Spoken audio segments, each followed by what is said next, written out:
Pronto, já botei para gravar. Então, como já tinha falado com vocês, né, dando continuidade, tá? A gente provavelmente hoje eu vou estar colocando esse conteúdo aqui, né, explicando para vocês. Provavelmente eu vou deixar uma atividade lá no Classroom para vocês fazerem, mais uma valendo pontinho, né, para poder compor a nota de vocês e fechar da V1, tá bom? Depois eu coloque mais uma ou duas atividades, mas é coisa simples também, nada muito rebuscado. A gente vai ter que fazer dessa forma bem devagar, porque eu fui dar uma puxada um pouco mais em outra turma, pensando que a outra turma tinha correspondido e não correspondeu. Enfim, foi um horror o teste, né? Os resultados foram muito ruins. Uma coisa que eu também até falo para vocês, e tem a ver com a atividade que eu vou colocar no Classroom, e aí quem vai ver a aula depois também vai ter essa informação, sempre quando eu passo trabalho, né, exercício, atividade, ainda mais assim que é de área de humanas, é diferente, né, de ciência exata, que matemática 2 mais 2 é 4. Não tem que saber como sair disso, né? A sociologia e a história, então, você rebusca aquela ideia ali que o aluno, de repente, quer chegar de acordo com o conteúdo que a gente passou. E aí eu tenho tido uma chuva, né, de gente que copia e cola na internet, material. Então, assim, eu vou chamar atenção até para isso, para vocês tomarem cuidado, porque exercício meu, atividade, etc., copia e cola na internet, eu não estou parando de aceitar. Então, o aluno tem que desenvolver aquilo ali mesmo. E é uma atividade que, inclusive, eu vou colocar no Classroom ainda hoje, ela também vai exigir isso aí de vocês, tá bom? Vocês pesquisarem e tal, e colocarem com as palavras de vocês, que vocês entenderam, beleza? Então vamos lá, gente. Cidadania. Quando a gente pensa na palavra cidadania, a gente se remete, né, à palavra cidade, correto? Ou ainda a corruptela, né, do original, que seria citadela, do latim, citadel, dependendo da cultura, né, ou da língua que foi utilizada na Europa, né? E quando a gente pensa em cidadania, a gente também vai lembrar de Grécia Antiga. Ou seja, remetendo aí ao primeiro ano de vocês, quando vocês viram, né, a história antiga lá com o professor, onde estudava a antiguidade clássica, e aí vocês vão lembrar da democracia ateniense, da cidadania ateniense, como ela funcionava. Lembrar que a cidadania ela era restrita, né? Lembrando que a democracia surgiu na Grécia, beleza, era 1000 maravilhas? Não, não era as 1000 maravilhas. Porque a democracia ateniense, a cidadania ateniense, só quem era cidadão de fato era quem era filho de mãe e pai ateniense. Ou seja, é estrangeiro, estou vindo de outra cidade, não é cidadão ateniense. Ah, minha mãe é ateniense, mas o meu pai é, sei lá, de Tebas. Não, também não é cidadão ateniense. Né? Então, acabava com que a democracia ateniense, que era uma atitude política, né, ela estava, na verdade, vinculada a um grupo restrito. Não estava vinculada para todo mundo, como a gente pensa hoje, por exemplo, no Brasil. O Brasil, o papel democrático, ele é extenso para a população. Você tem homens, mulheres, independente da sua classe, sua cor. Analfabeto político também pode, né, votar, ele tem direito ao voto, a essa participação de cidadania. Certo? Na Grécia Antiga, por exemplo, quando surgiu, não era dessa forma. A cidadania, a palavra em si, né, não é só uma pessoa que vive em cidade. Né? Ela vai além desse pensamento. Né? Aí vocês vão lembrar, professor, lá no ensino fundamental, ou então quando eu era criança, né, lá no fundamental, na primeira fase, né, na fase inicial, eu aprendi lá com a tia, né, lá com a professora, que cidadão é você ter direitos e deveres numa sociedade. Sim, a gente tem direitos e deveres para a gente poder ter uma sociedade organizada. Se a gente não tivesse direitos e deveres, né, a gente teve uma pancada de teóricos aí ao longo dos séculos, né, que estudaram, né, uns afirmavam que o homem era o próprio lobo do homem, ou seja, se o homem não tivesse regras, ele ia se matar, ele ia se comer. O outro defendia que o Estado deveria ser organizado, onde todas as pessoas seriam uma massa daquele Estado e teriam um líder para poder comandar. O outro defendia que o líder deveria ser alguém escolhido por Deus, né, o direito divino para poder governar. Então foram muitos teóricos, né, que foram trazendo essa ideia de cidadania, né, de você conseguir conviver em sociedade. Mas A cidadania, ela é uma construção histórica. Ou seja, a gente tem, na verdade, o papel de cidadania, uma definição não muito fechada. A gente, na verdade, vai ter definições para ela, porque ela tem a ver com conquista. O ser humano, né, enquanto ser histórico, ele é agente da sua história. Ele faz história. Né? Eu sei que isso parece uma coisa muito esplendorosa quando a gente pensa assim, nossa, eu faço história? Sim, todo mundo. Ninguém deixa de fazer história o tempo inteiro. Né? A partir do momento que você em casa, você, por exemplo, está assistindo a um telejornal, você está convivendo, por exemplo, que esse momento pandêmico do Brasil, isso é um momento histórico. Ao mesmo tempo que é triste eu estar assistindo isso, enquanto historiador, enquanto cientista, né? Minha formação é história, embora eu dê aulas de sociologia também, é o meu papel enquanto cientista, né, da área da história, começar a estudar os fenômenos, né, os resultados dessa pandemia, para daqui a alguns anos eu de repente estar podendo trabalhar com artigos científicos, de repente trabalhar com hipóteses, né, do que aconteceu nesse momento, desses registros desse momento. Então, buscando o que a gente estava falando anteriormente sobre a cidadania, ela é uma construção histórica. Então, tivemos sim ações para poder buscar por essa construção histórica. Ou seja, cidadania não nasceu, não caiu do céu. O homem construiu. O homem buscou transformar esse conceito. O homem buscou criar algo que possa fazer dele realmente um ser cidadão. Um ser que vive em sociedade, que tem direitos e deveres, e que tem todas as definições que eu acabei de falar para vocês. Beleza? Tranquilo? A apostila, ela traz o Thomas Marshall, né, como um teórico que vai trabalhar com o conceito de cidadania ao longo da história. Ele vai trazer, na verdade, elementos para poder analisar esse papel da cidadania ao longo da história. Na apostila, aqui ó, na página 25, né? O sociólogo britânico Thomas Humphrey Marshall escreveu em 1950 um ensaio intitulado Cidadania e Classe Social. Ali ele estabeleceu uma divisão atualmente bastante aceita sobre tipos de cidadania. Haveria uma cidadania civil, uma política e uma social. Então vamos lá. Teórico, né? Falei algumas palavras aí, de repente pode ser difícil para vocês. Teórico e teoria mais aceita. O que acontece? Teórico é o cientista, né, que trabalha com uma hipótese, né, para poder trazer um resultado para alguma coisa, uma resposta para alguma coisa. Né? Por exemplo, quando vocês estiverem no mundo acadêmico, né, na universidade, etc., vocês vão aprender a fazer artigos científicos, né, que é o que a gente chama de metodologia científica. Na metodologia científica, você cria um projeto. Né? Na verdade, você vai ter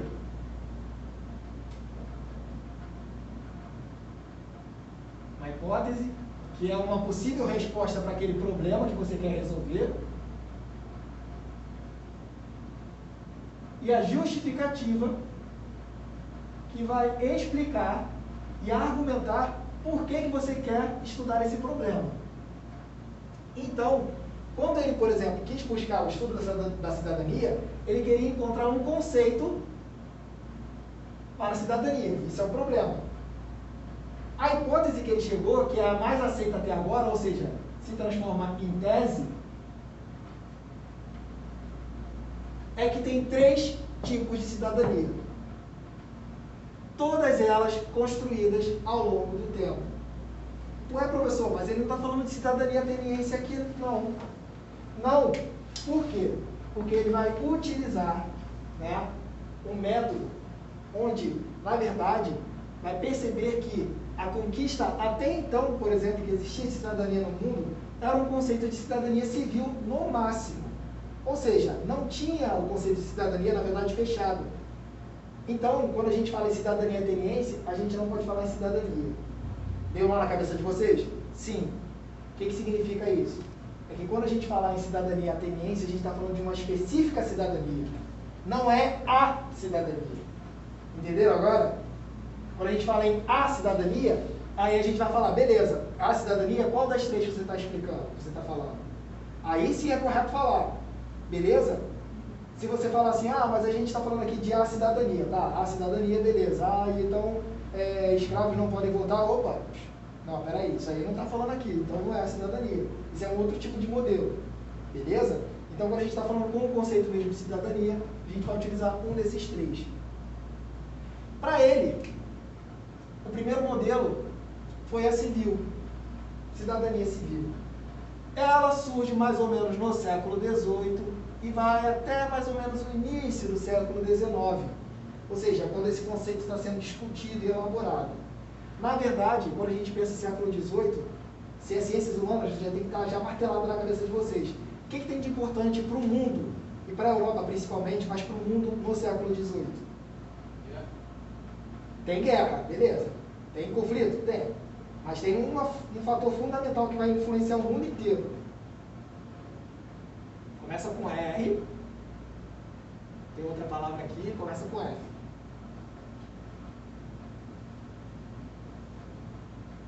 Revolução Francesa.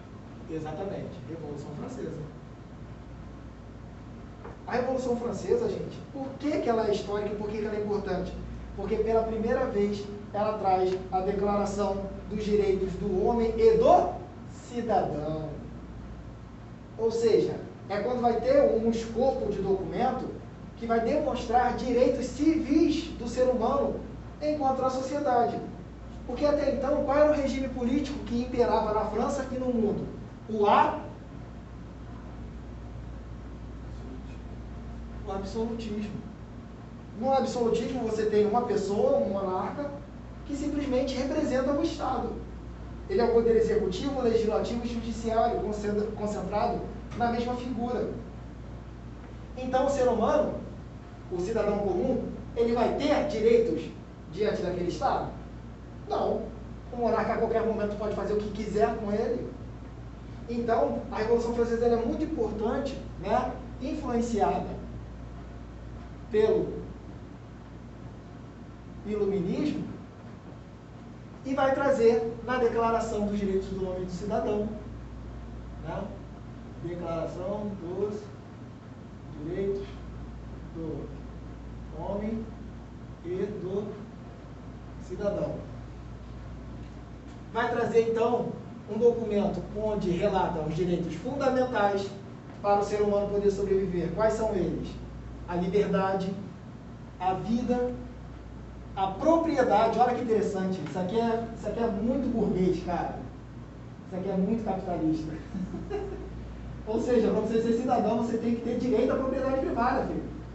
Ou seja, direito alienável, né? Inalienável, né? Ou seja, um direito onde faz parte de você e não tem como ser de ninguém, né? É o que a gente tem hoje, por exemplo, na sociedade brasileira atual, que é uma sociedade capitalista, né? Onde você tem uma casa, você comprou ela e ela é sua, não é de mais ninguém.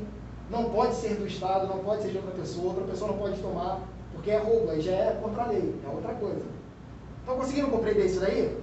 Então, esses direitos fundamentais nessa declaração trazem esses direitos civis aqui. Beleza? Igualdade perante a lei também é importante, porque eles eram julgados, o povo era julgado de forma diferente, enquanto quem era nobre praticamente não era julgado. Tranquilo até aí? Depois, no fim do século XIX, você vai ter já um cenário, aí vocês têm que entender que contexto. A gente o que está acontecendo no mundo? A segunda revolução o quê? Cri, cri, cri. Começa com I. Segunda revolução? Industrial. Isso. Segunda revolução industrial. Beleza? Nesse conceito de segunda revolução industrial, está bombando no mundo o capitalismo. Nossa, fazendo um sucesso maravilhoso. Nossa, professor, o capitalismo era legal? Sim, para quem tem dinheiro. Para quem é burguês. Para quem tem propriedade privada. Para quem tem os meios de produção. Para quem é dono de fábrica. Para quem é dono de indústria. Para quem é dono de negócio. Para quem é grande comerciante. Para quem é grande proprietário de terras. Porque do outro lado, está outra classe, filho, que está sendo expropriada, massacrada, que é a classe o quê? Trabalhadora.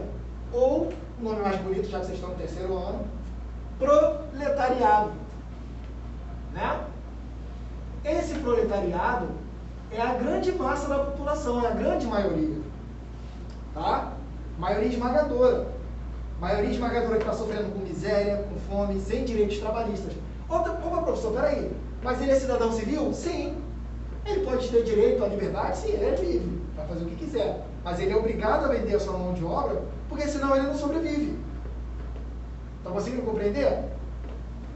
Ele tem direito à propriedade? Sim. Ele tem direito para poder conquistar essa propriedade? Não. Mas está aqui dentro da cidadania civil. Está conseguindo pegar isso daí? Isso aqui ele já conquistou.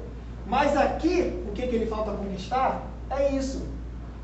Principalmente, o papel de quem, gente? De um ser muito importante nessa sociedade, que a gente, infelizmente, pratica um preconceito terrível, que são as mulheres.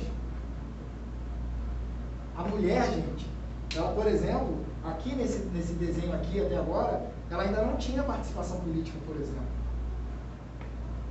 Aqui, quem participava dessa área da cidadania política, era só quem era endinheirado. Se a gente for pesquisar, vocês podem pesquisar se quiserem, vão perceber que presidentes, deputados e etc., de várias repúblicas no mundo, ou até de monarquias, quem participava era a burguesia, era liberais, era pequena nobreza, por exemplo, na Rússia, né, que era império ainda, era a pequena nobreza que participava da política. As mulheres, por exemplo, que eram uma grande massa de trabalhadoras do operariado, sofriam pra caramba. Porque elas sofriam não só a miséria que qualquer trabalhador já sofria, mas ainda também sofriam com o machismo e o patriarcado. Então, começam a brigas políticas surgirem nesse contexto capitalista da segunda revolução industrial. Movimentos de trabalhadores, greves, movimento ludista, movimento cartista e também o movimento sufragista. Dica para vocês, né, de filme. Eu acho que tem no Netflix, eu acho que eu assisti lá, se eu não me engano, eu não lembro se eu baixei. Também não sei se ainda tem lá. Filme muito bom, As Sufragistas, que mostra como surgiu o movimento das sufragistas lá na Inglaterra no fim do século XIX. Esse movimento das sufragistas vai influenciar na mudança da política da Inglaterra e vai trazer o direito à participação política universalizado. Ou seja, oi? Fim do século XIX, não tem ano mesmo propriamente dito não, entendeu? Mas eu posso afirmar para você que foi no fim do século XIX, na virada, né? Dos 1900 para os 2000. Não, 1900 para os 2000, caraca. Dos 1800 para os 1900. Beleza? Ele aparece em uma série de Peaky Blinders. No Peaky Blinders, isso é. Aparece naquela temporada. Eu ainda não vi a série, mas eu sei que ela se passa nesse momento aí, do século XIX. Aí isso aparece na temporada. Isso aí, bacana. Legal, para poder também dar uma estudada. Eu não sabia porque eu não vi a série, mas eu sei que ela se passa nesse momento. Beleza? Esse filme também é muito bom, tá? Os Sufragistas. Beleza? E aí vai mostrar como é que se desenvolveu o movimento feminista, o movimento pela participação da mulher ao voto, o direito de votar e de ser votado, além do que, gente, poder ter voz, participação na gestão política. Beleza? Já a última cidadania é uma cidadania mais recente, né? Que a gente chama de cidadania social. Ou seja, são conquistas sociais em meio à sociedade. Aqui nós teremos os direitos sociais como o bem-estar. O que é o bem-estar, gente? É a gente poder sobreviver e viver. Não é só sobreviver. É a gente poder viver a vida. A gente poder fazer história. A gente poder viver a nossa vida, deleitar. Poder gozar da vida. Ou seja, poder a gente ter satisfações próprias, prazerosas, diante da nossa marca na Terra. A gente está falando de uma forma bem prática e material, tá, gente? Né? Para quem é, por exemplo, religioso, que acredita, não, mas a pessoa vai reencarnar, vai trazer em outra vida, beleza, né? É outra coisa. A gente está falando de uma forma materialista, tá? Sem religião. Então, sem essa análise religiosa, a gente tem uma participação aqui só na Terra. Eu estou vindo aqui como Igor, nasci em 85, certo? Até o dia que depois eu vou deixar essa Terra e pronto, acabou. Não existirá mais Igor. Vai ter os resquícios, as lembranças, as memórias? Vai ter a minha história registrada? Vai ter. se for procurar em arquivo público, vai ter diploma meu, vai ter certificado, vai ter documentação, mas o Igor Flor da Silva vai ter existido e não existirá outro Igor Flor da Silva. Então, para que eu seja Igor Flor da Silva e eu possa ser ele, eu tenho que poder ter prazer, eu tenho que poder também, além de sobreviver, viver a vida. E esse bem-estar aqui, ele vai surgir na metade do século XX. Ou seja, mais ou menos, tá, gente, nos anos 1950, 60. É o que está, por exemplo, conquistando, como teoria política e econômica do mundo, o que a gente chama de estado de bem-estar social. Ou, para quem fala inglês, welfare state. Né? Esse welfare state acontece nos Estados Unidos, acontece no Canadá, Suíça, Noruega, Escandinávia, né? Noruega, Finlândia, Dinamarca, Suécia, já falei Suíça, já. Também na Inglaterra, França, Alemanha também sim, mas depois teve uma guinada para o neoliberalismo, que já é um outro assunto. E esse estado de bem-estar social, o que se baseava? É uma economia capitalista? Sim, só que esse dinheiro aqui, gerado pelo capitalismo, ele é administrado pelo Estado e de forma democrática é repassado para a população. O que significa, por exemplo, isso? Por exemplo, na Bélgica, a gente reclama daqui, né, que mais ou menos 35% da nossa renda, do nosso salário, vai para o Estado, né, em imposto, né? Na Bélgica, por exemplo, chega a 50% do salário da renda. Ou seja, a metade do meu salário vai para imposto. Beleza, mas isso retorna de forma democrática. O metrô é público. O metrô não tem catraca na Bélgica. Se você quiser passar, você passa, normalmente. Tem um localzinho onde você deposita a moeda. Você deposita a moeda se você quiser. Entendeu? Saúde é garantida com ótima qualidade para toda a população. Educação é garantida pelo Estado do início até a formação do ensino superior. Entenderam como é que funciona isso? Você paga caro por aquilo ali, mas tem retorno. O nome disso é estado de bem-estar social. Professor, isso funciona até hoje?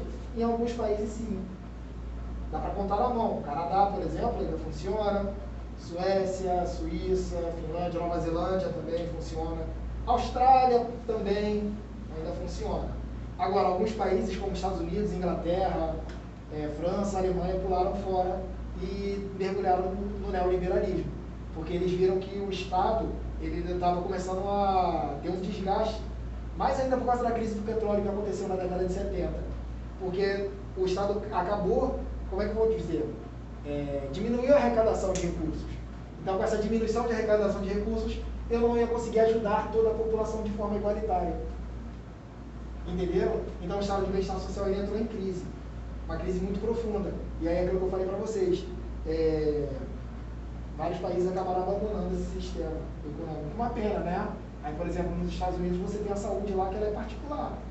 Você paga planos de saúde caríssimos e tal, para só pagar uma parte das vezes do plano de saúde, né? Por exemplo, você vai numa consulta e plano de saúde você paga mensalmente, mas ele só paga metade daquela consulta. Estão conseguindo compreender isso aí direitinho? Então a cidadania social, ela está além disso, né? Vai trazer então a questão do bem-estar, como já expliquei para vocês, a segurança material, que é a segurança de propriedade, né, do que você tem ou não também, né? A segurança é garantida pelo Estado, tá? Educação, saúde, aposentadoria e etc. Beleza, gente? Alguma dúvida? Falei muito, né? Deixa eu ver aqui. Política pública, não, tranquilo. Então, acho que por enquanto é isso. Eu vou deixar a atividade depois no Classroom.